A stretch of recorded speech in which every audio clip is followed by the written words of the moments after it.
Hi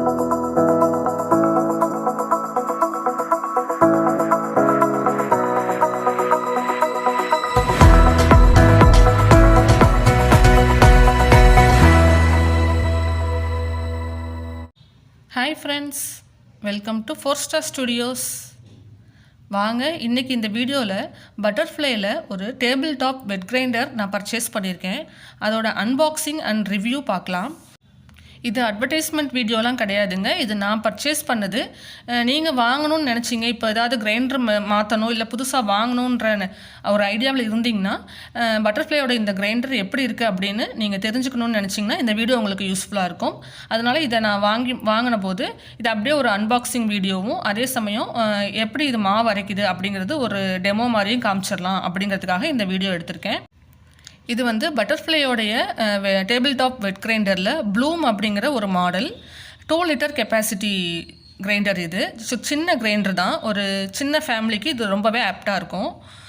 இதில் வந்து உங்களுக்கு இந்த கோகோனட் ஸ்க்ரேப்பர், அதாவது தேங்காய் துருவுறது, அப்புறம் சப்பாத்தி மாவு பிசைறது, அந்த மாதிரி அட்டாச்மெண்ட்ஸ்லாம் எதுவும் இல்லை. அதெல்லாம் தேவையும் இல்லைன்னு எனக்கு தோணுச்சு. கொஞ்சமாக சப்பாத்தி மாவு பிசைறதுக்கெலாம் இவ்வளோ பெரிய கிரைண்டரை நம்ம க்ளீன் பண்ணுறதே ஒரு பெரிய விஷயமாயிடும். அது மாதிரி தேங்காயும் நான் மிக்சிலேயே துருவிக்குவேன். அதனால் அந்த மாதிரி அட்டாச்மெண்ட்ஸ்லாம் நான் இதில் வந்து இருக்கிற மாதிரி சூஸ் பண்ணல. ஒன்லி மாவு அரைக்கிறதுக்காக மட்டும்தான் இந்த கிரைண்டர் வந்து நான் சூஸ் பண்ணி வாங்கியிருக்கேன். இப்போ பாருங்கள், இதோட டீட்டெயில்ஸ்லாம் உங்களுக்கு நான் காமிக்கிறேன். டேபிள் டாப் வெட் கிரைண்டர் ப்ளூங்கிற மாடல், 2 லிட்டர் கெப்பாசிட்டி. கலர் வந்து செர்ரி ரெட்டுன்னு போட்டிருக்கு. நல்ல மெரூன் கலர், நல்லா இருந்தது. நல்ல ஃபினிஷிங்கும் நல்லா இருந்தது பார்க்குறதுக்கு இந்த கிரைண்டரு. அதனால தான் இதை நான் சூஸ் பண்ணியிருக்கேன். இதோட எம்ஆர்பி ரேட் வந்து 7,455 போட்டிருக்கு. இங்கே ஒரு லோக்கல், இங்கே எங்கள் ஊரில் உள்ள ஒரு ஹோம் அப்ளையன்சஸ் ஷோரூமில் 4,500க்கு இது கிடச்சிது. இதோட டோட்டல் வெயிட் பாருங்கள், 11.4 kg போட்டிருக்காங்க. இதில் வந்து ஒரு பேஸ் யூனிட், ஒரு ஸ்பேச்சுலா, ட்ரம், லிட்டு, அப்புறம் user manual with warranty card, இது மட்டும்தான் இருக்குது. அந்த தேங்காய் துருவுறது, அந்த சப்பாத்தி மாவு பேசுறது அதெல்லாம் இதில் கிடையாது. 5 years வாரண்டி இருக்குங்க இந்த ப்ராடக்ட்டுக்கு. 2 லிட்டர் கெப்பாசிட்டி. நல்ல சின்ன கிரைண்டராக கிச்சனில் இடத்த அடைக்காமல் நல்லா காம்பேக்டாக இருக்கும். இப்போ வாங்க நம்ம இதை ஓப்பன் பண்ணி பார்க்கலாம்.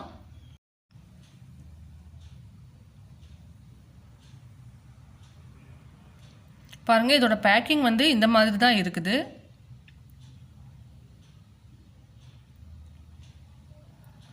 இதுதாங்க நம்மளுடைய டேபிள் டாப் வெட் கிரைண்டர் பட்டர்ஃப்ளையோடைய ப்ளூம் மாடல். இப்போ இது பாருங்கள், இதுக்கு ஒரு மூடி கொடுத்துருக்காங்க, அந்த நம்ம மாவு அரைக்கும் போது மூடி வச்சுக்கிறதுக்கு. பட் இது வந்து டிரான்ஸ்பரண்ட்டாக இருந்திருந்தால் நல்லா இருந்திருக்கும். நான் இதுக்கு முன்னாடி ஒரு டேபிள் டாப் கிரைண்டர் யூஸ் பண்ணிட்டு இருந்தேன்.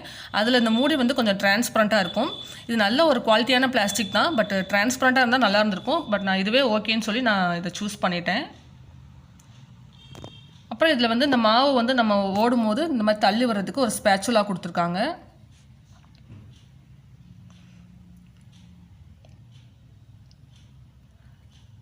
அப்புறம் இதில் வந்து 5 இயர்க்கான வாரண்டி கார்டு, அப்புறம் யூசர் மேனுவல், இந்த புக்கும் உள்ளே வச்சுருக்காங்க.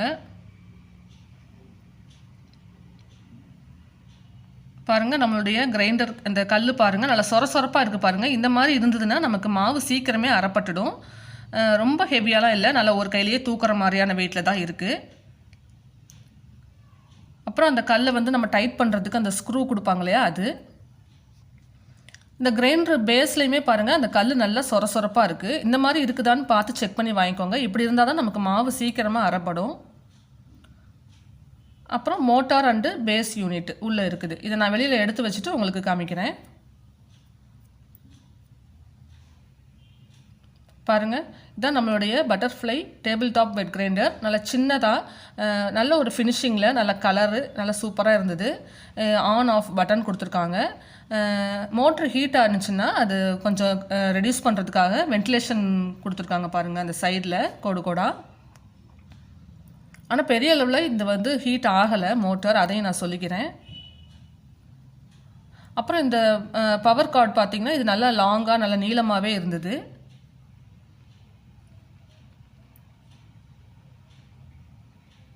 நல்லா சின்னதாக, கிச்சனில் ரொம்ப இடத்த அடைக்காமல் நல்லா காம்பேக்டாக இருக்கும். நீங்கள் உங்களுடைய கிச்சன் கவுண்டரில் வைக்கிறதுக்கு ரொம்பவே ஒரு சூட்டபுளாக இருக்கும். ஒரு சின்ன ஃபேமிலிக்கு அடிக்கடி நீங்கள் மாவு அரைக்கிறீங்க அப்படிங்கிற பட்சத்தில் இது உங்களுக்கு ரொம்பவே யூஸ்ஃபுல்லாக இருக்கும். இப்போ பாருங்கள், ட்ரம்மை நம்ம ஃபிக்ஸ் பண்ணிட்டோம். அந்த கல்லையும் உள்ளே வச்சு நம்ம டைட் பண்ணிக்கலாம். ஒரு சில இதில் வந்து இது நல்லா ப்ரெஸ் பண்ணி டைட் பண்ணுற மாதிரி இருக்கும். ஆனால் இதில் வந்து சும்மா மேலாப்பில் வச்சு அப்படியே நீங்கள் சுற்றி விட்டிங்கனாலே நல்லா டைட் ஆகிக்குது. நல்லா ஃபைனலாக கடைசி வரைக்குமே டைட் வச்சுருங்க. அப்போ தான் உங்களுக்கு இந்த ட்ரம்மு அந்த கல் ரெண்டுமே நல்லா ஆடாமல் நல்லா ஸ்டெடியாக இருக்கும். நல்லா மாவு சீக்கிரமாகவும் அரைப்படும். நல்லா ஃபுல் டைட் வச்சுக்கோங்க. இப்போ நம்மளுடைய கிரைண்டரை நம்ம ஸ்டார்ட் பண்ணலாம். ஃபஸ்ட் டைம் வந்து நம்ம இதை க்ளீன் பண்ணுறதுக்காக கொஞ்சம் பச்சரிசி நான் ஊற வச்சுருக்கேன். அதை கிரைண்டரில் போட்டு நம்ம அரைச்சிக்கலாம். இந்த கல் வந்து நல்லா புதுசாக இருக்குது பார்த்தீங்களா, சொரப்பாக இருக்கு இல்லையா, அதில் கொஞ்சம் மாவு மாதிரி கொஞ்சம் நைஸான பவுட்ரு மாதிரிலாம் இருக்கும். சின்ன சின்ன கல் தூசி ஏதாவது இருக்கும். அதெல்லாம் ரிமூவ் பண்ணுறதுக்காக ஒரு 2 கைப்பிடி பச்சரிசியை நல்லா ஒரு அரை மணி நேரம் தான் நான் ஊற வச்சுருந்தேன். இப்போது ஊற வச்சுட்டு கொஞ்சம் எக்ஸ்ட்ராவே தண்ணி ஊற்றி இதை நான் அரைச்சிக்கிறேன். ஒரு 2 நிமிஷம் இது நல்லா அரைப்பட்ட பிறகு இதை நம்ம வந்து எடுத்து கீழே கொட்டிடலாம். இதை நம்ம எதுக்கும் யூஸ் பண்ண முடியாது. கொஞ்சம் அந்த புதுசாக இருக்குது அந்த கிரைண்டர், அந்த கல்லெல்லாம் புதுசாக இருக்கிறதுனால கொஞ்சம் மாவு மாதிரிலாம் அந்த கல்லில் நமக்கு கையில் ஒட்டும். இந்த மாதிரி கொஞ்சம் அரிசியை ஊற வச்சு அரைச்சிட்டு நம்ம இதை கீழே இது ஊற்றிட்டு நம்ம நல்லா வாஷ் பண்ணிட்டு வந்துட்டோம்னா நம்மளுடைய கிரைண்டர் வந்து நம்மளுடைய ஃபஸ்ட்டு யூஸ்க்கு நம்ம சூப்பராக ரெடி ஆயிரும். இப்போ பாருங்கள், ஒரு 2 நிமிஷம் தான் மொத்தமே இது அரைஞ்சிது. ரொம்ப பெருசாக சவுண்டெல்லாம் இல்லை. நார்மலான ஒரு கிரைண்டர் சவுண்டு தான். ரொம்ப அதிகமான சவுண்டு இருக்குது, இறைச்சலாக இருக்குதுலாம் சொல்ல முடியாது. இப்போ பாருங்கள், ஒரு 2 நிமிஷம் தான் நம்ம கிரைண்டரை ஓட விட்டோம். நல்லாவே நைஸாக அரைச்சிடுச்சு. இப்போ நான் இதை ஆஃப் பண்ணிவிட்டு இதை கீழே கொட்டிட்டு திரும்ப நான் வந்து வாஷ் பண்ணி எடுத்துகிட்டு வந்துடுறேன். பாருங்கள், இந்தளவுக்கு நல்லா அரைப்பட்டுருச்சு. மொத்தத்துக்கும் இதை ஒரு அரை மணி நேரம் தான் இந்த அரிசியை நான் ஊற வச்சுருந்தேன்.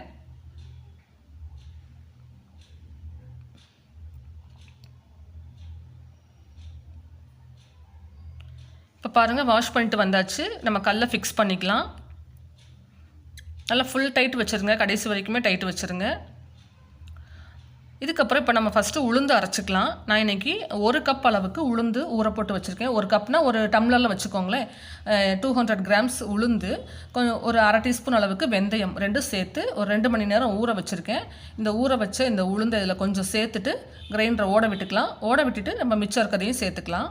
சேர்த்துட்டு எப்படி அரைக்குது, எவ்வளோ நேரத்தில் அரைக்குதுன்னு நான் உங்களுக்கு காமிக்கிறேன்.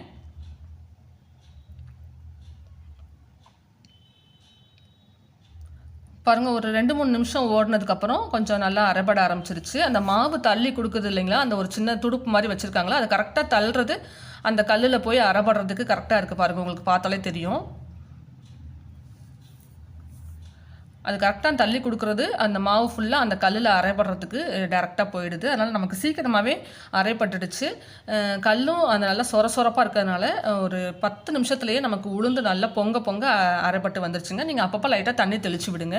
இந்த மூடி கொடுத்துருக்காங்க, நீங்கள் ஓடும் போது இந்த மாதிரி கவர் பண்ணி வச்சிடலாம். ஏதாவது பூச்சி அதில் விழுகாமல் இருக்கும் நமக்கு.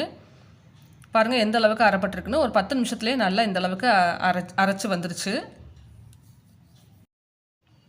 நான் இன்னொரு 2 நிமிஷம் இதை ஓட விட்டுட்டு அதுக்கப்புறம் நான் இந்த உளுந்து மாவை நான் எடுத்துக்கிறேன்.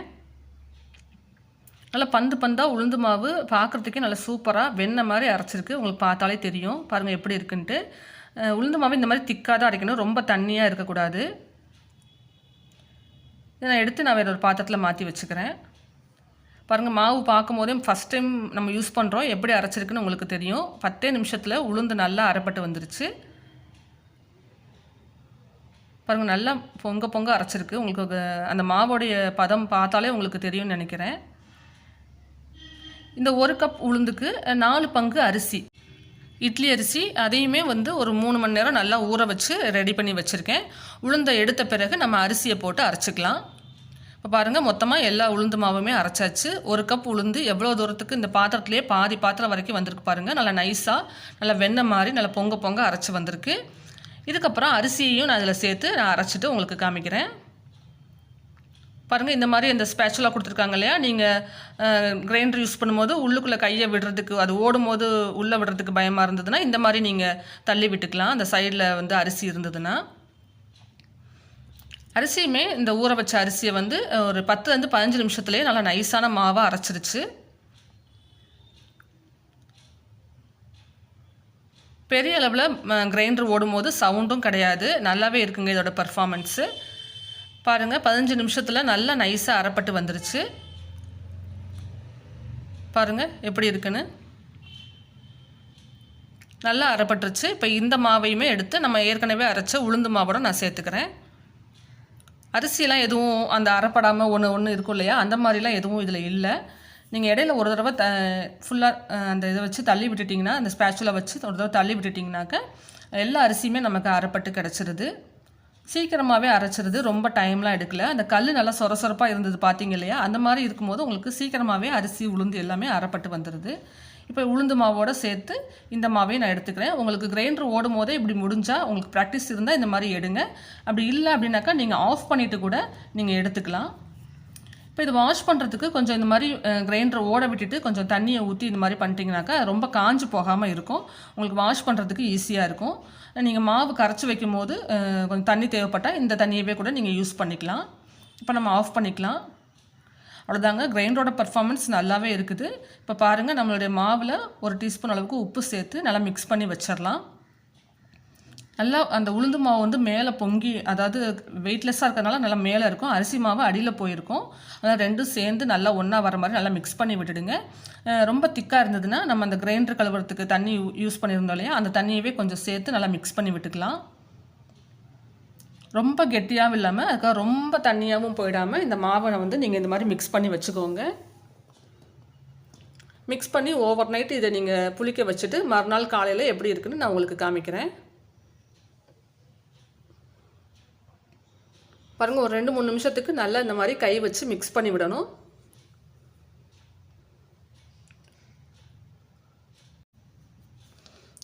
பாருங்கள், இந்த பதத்தில் இருக்கணும் மாவு. ரொம்ப தண்ணியாகவும் இருக்கக்கூடாது, அதனால் ரொம்ப திக்காகவும் இல்லாமல் இந்த மாதிரி கரைச்சி வச்சிங்கன்னா நம்மளோட இட்லி நல்லா பஞ்சு மாதிரி நல்லா சூப்பராக வரும். ஃபஸ்ட் டைம் நம்ம இந்த புது கிரைண்டரில் அரைச்சிருக்கோம். மாவு எப்படி இருக்குன்னு நான் மறுநாள் காலையில் உங்களுக்கு காமிக்கிறேன். இப்போ பாருங்கள், நெக்ஸ்ட் டே மார்னிங் நம்ம முதல் நாள் ராத்திரி அரைச்சி வச்ச அந்த மாவு வந்து நல்லாவே புளிச்சு நல்லா பொங்கி வந்திருக்கு. உங்களுக்கு பார்த்தாலே தெரியும். இது நல்லா கரண்டி வச்சு கலந்து விட்டுக்கோங்க. இந்த மேலே இருக்கிற மாவை மட்டும் எடுத்து நீங்கள் இட்லி ஊற்றுனீங்கனாக்கா இட்லி வந்து தட்டாக வந்துடும். அதனால் ஒரு தடவை கடைசி அடி வரைக்குமே நல்லா ஒரு தடவை லைட்டாக ரொம்ப போட்டு கலக்க வேணாம், லைட்டாக மிக்ஸ் பண்ணி விட்டுட்டு இட்லி ஊற்றுனீங்கன்னா ரொம்பவே சூப்பராக இருக்கும். பாருங்கள், மாவு நல்லா தான் இருக்குது. இட்லியும் பாருங்கள் நல்லா சாஃப்டாக வந்திருக்கு. ஒரே மாவுலேயே இந்த மாவை தான் நான் இட்லிக்கும் யூஸ் பண்ணுறேன், தோசைக்கும் யூஸ் பண்ணுறேன். தோசைக்கு தனியாலாம் நம்ம அரைக்கிறது கிடையாது. இட்லியுமே நல்லா வந்திருக்கு பாருங்கள், நல்லா சூப்பராக பஞ்சு மாதிரி வந்திருக்கு. புது கிரைண்டரில் நம்ம அரைச்ச இட்லி மாவு நல்லாவே வந்திருக்கு, நல்லா பொங்கி புளிச்சு வந்திருக்கு, ஒன்றும் பிரச்சனை இல்லை. அதே மாதிரி உங்களுக்கு தோசையும் எப்படி இருக்குன்னு நான் ஊற்றி காமிக்கிறேன். இந்த பட்டர்ஃப்ளையோடைய கிரைண்டர், டேபிள் டாப் கிரைண்டர் நீங்கள் வாங்கணும்னு நினச்சிங்கன்னா ரொம்பவே நல்லாயிருக்கு. மாவு சீக்கிரமாகவே அரைப்பட்டுருது, ரொம்ப சூடாலாம் ஆகலை. அந்த மிஷின் வந்து ரொம்ப சூடாலாம் ஆகலை. கிரைண்டரோட பெர்ஃபார்மன்ஸ் நல்லாவே இருக்குன்னு சொல்லலாம். நீங்கள் வாங்கணும்னு நினச்சிங்கன்னா நீங்கள் மற்ற ரிவ்யூஸும் பார்த்துட்டு நீங்கள் வாங்கிக்கோங்க. பாருங்கள், தோசை மாவுமே நல்லா தான் வந்திருக்கு, நல்லா கிறிஸ்பியாக. ஒரே மாவில் இட்லி நல்லா சாஃப்டான இட்லி, அதே சமயம் நல்லா கிறிஸ்பியான தோசை, ரெண்டுமே நம்ம ப்ரிப்பேர் பண்ணிட்டோம்.